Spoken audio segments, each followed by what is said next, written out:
Our world is more complex today than ever before.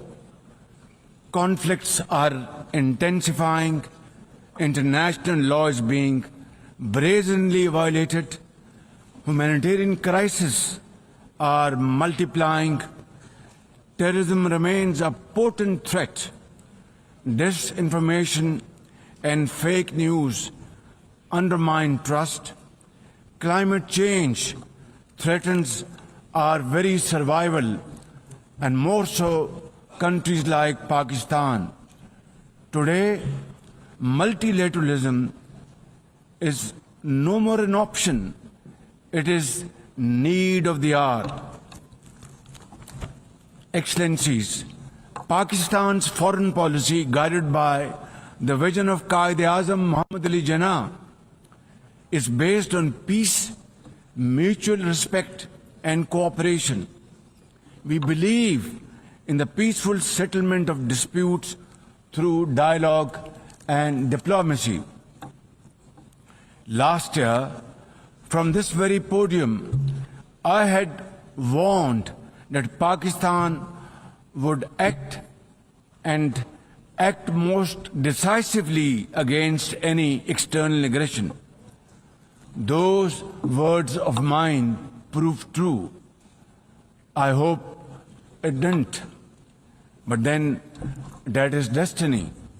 When in May this year, my country confronted unprovoked aggression from our eastern front, the enemy came shrouded in arrogance. We sent them back in humiliation, delivering our bloody nose. Excellencies, India sought to extract political gains from a human tragedy by spurning my sincere offer of an independent international investigation into the Pahalgam incident. Instead, it attacked our cities and targeted our innocent civilians. When our territorial integrity and national security were violated, our response was in accordance with the right of self-defense under Article 51 of United Nations Charter. Our valiant armed forces, under the stellar leadership of Field Marshal Syed Asim Munir, mounted an operation of stunning professionalism, bravery and acumen.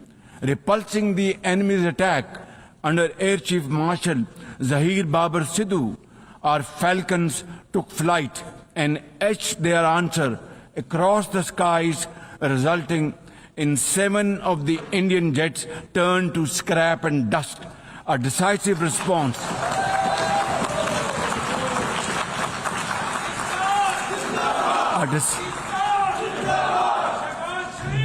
A decisive response to the aggressor that will echo through the annals of history. To the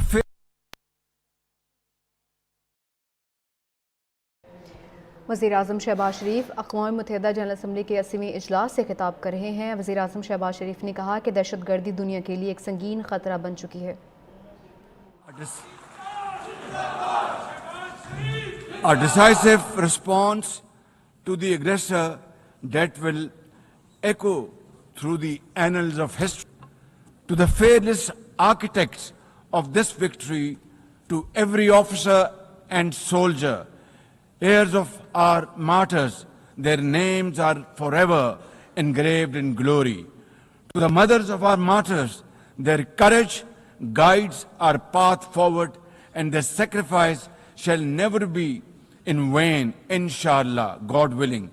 And to every Pakistani, you stood as one unbreakable wall, a bunyanum marsus. Excellencies, though in a position of strength, Pakistan agreed to a ceasefire facilitated by President Donald Trump's bold and visionary leadership. We express our deep appreciation to him and his team for their active role in bringing about the ceasefire. President Trump's efforts for peace helped avert a more threatening war in South Asia. Had he not intervened timely and decisively, the consequences of a full-fledged war would have been catastrophic. Who would have lived to tell what happened? And therefore, in recognition of President Trump's wonderful and outstanding contribution to promote peace in our part of the world, Pakistan nominated him for Nobel Peace Prize. And I think this is the least we could do for his love for peace. And I think truly he's a man of peace. Ladies and gentlemen, we're also grateful to our friends and partners, including China, Turkey, Saudi Arabia, Qatar, Azerbaijan, Iran, UAE, and of course, UN Secretary General for extending their diplomatic support to Pakistan at this crucial time. Excellencies, we have won the war, and now we seek to win peace in our part of the world. And this is my most sincere and serious offer before this august assembly of the world nations.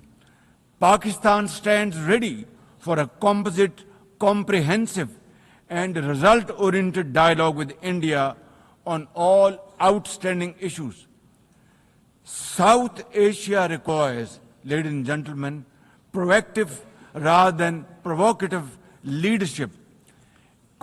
India's unilateral and illegal attempt to hold the Indus Water Treaty in abeyance defies the provisions of the treaty itself as well as the norms of international law. Pakistan has made it abundantly clear, and let there be no doubt once again in anybody's mind, as I said last year in this hall, from this podium, we will definitely and ardently defend, inshallah, the inseparable right of our 240 million people on these waters. To us, any violation of this Indus Treaty represents an act of war. Ladies and gentlemen, through this august House, I wish to assure the Kashmiri people that I stand with them. The people of Pakistan stand with them. And one day soon, inshallah, India's tyranny in Kashmir will come to a grinding halt. Kashmir will gain its fundamental right to self-determination